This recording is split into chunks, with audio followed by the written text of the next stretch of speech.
Hi, I'm Amaya and welcome back to my channel. I made a video a few weeks ago where I tried to determine how influential big company privilege is. And under that video, one of my viewers recommended that I try to find out if a company's revenue is connected to how popular their groups are. Check out the video that I mentioned in the description box, by the way. So I accepted the challenge, but I also took a look at their investors' reports. And well, I have some things to report. Since it's July, I would have liked to have seen data from the first half of this year, but these companies take about 2 months to put their reports out after the quarter ends. So for example, their reports for the first quarter, which was from January 1st to March 31st, didn't come out until about mid-May.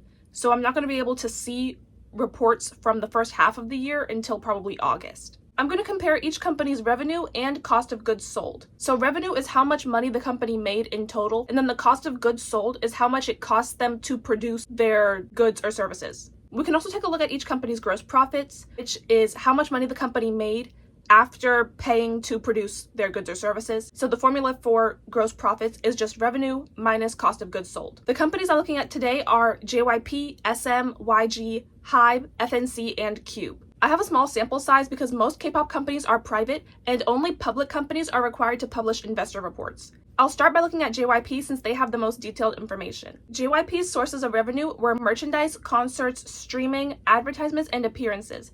Minor sources of revenue are listed in the other category. I was really surprised that merchandise was such a large portion of their revenue. According to their earnings note, this was because of merchandise sold at concerts and fan meetings. Their total revenue for the first quarter was 140.8 billion won. They broke down their cost of goods sold into producing content, artist fees, and then other expenses. Their COGS was about 89 billion won, which means that their gross profits was about 52 billion won.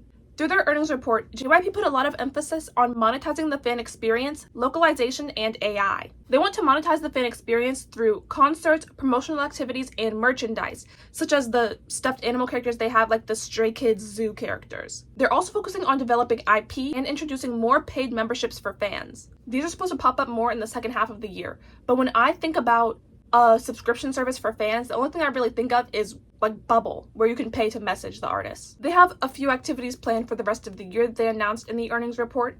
They have a new Chinese group debuting this year called CIIU. Vicha is supposed to have a comeback. Now this report was from Q1. We are now in Q3 and we have no announcement of a comeback, so I'm not sure if they're going to go through with that. They want to begin the Latin American version of A2K next year, and JYP is planning on debuting an AI artist next year as well. Moving on to SM, they emphasize a lot of the same things as JYP. SM called it their 4 pillars: branding and fan experience, expanding global distribution, diversification of projects, and expansion of IP-based business. One of the ways that SM tried to expand the fan experience this year was through a feature called AI Pet Bubble, where fans can pay to talk to AI versions of idols' pets. They're also planning on selling more merchandise through things like concerts and expanding their IP through brand collaborations. So as you can see, they're very similar to what JYP's goals are. SM's revenue for the first quarter was 231.4 billion won. Their cost of goods sold was 148 billion won, making their gross profits 83.4 billion won. In their CEO message, they made sure to mention how Hearts to Hearts is a strong IP because of how many albums they sold, getting a music show win in 15 days, and having listeners in multiple countries. Next is YG. YG always has to be different. They didn't even include the gross profits or the cost of goods sold, so all I have from Q1 for YG is their revenue. Their revenue was 100.156 billion won. So swiftly moving on to HYBE. HYBE has the exact same ideals as SM and JYP. HYBE wants to expand globally, sell more IP with character-based merch, and send their groups on more tours. They debuted a new Japanese boy group. They also talked about their stuffed animal characters, which are apparently doing really well. And they flexed how they had 156 concerts planned in Q1. Not that they were all going to take place in the first quarter, just that at that point they had 156 concerts planned. As we know now, tours are a major source of revenue for K-pop companies. HYBE also provided a lot of data. Their revenue for Q1 was 500.6 billion won. For direct artist involvement, they made 322.524 billion won. They made 178.09 billion won from indirect artist involvement. The last 2 companies I looked into were CUBE and FNC. Now, their reports were different from the other companies. They were like over 100-page reports on the entire history of the company and their performance since their inception and all of that. So I did not read all of that, but I did get the important information that you guys wanted for this video. With that being said, let's look at my table to do some data analysis. FNC is the only company on this list who had negative gross profits for the first quarter. The companies with the highest revenue also had the highest gross profits. This makes a lot of sense. Things get a little more interesting when we look at what percentage of their revenue is going to their cost of goods sold. This was easy to calculate. Just divide the cost of goods sold by the total revenue. As revenue decreases, the percentage of revenue to cost of goods sold increase. So big companies invest a smaller percentage of their revenue into things like paying artists and producing content. This may be because groups from bigger companies have more diversified sources of income. They get more ads, have more concerts, sell more merchandise, and do more appearances. So it makes sense that they don't have to invest more money back into producing their goods. From looking at this, K-pop is a very expensive business to be in. Even in the best case scenario, over 40% of your revenue is going back into making the product.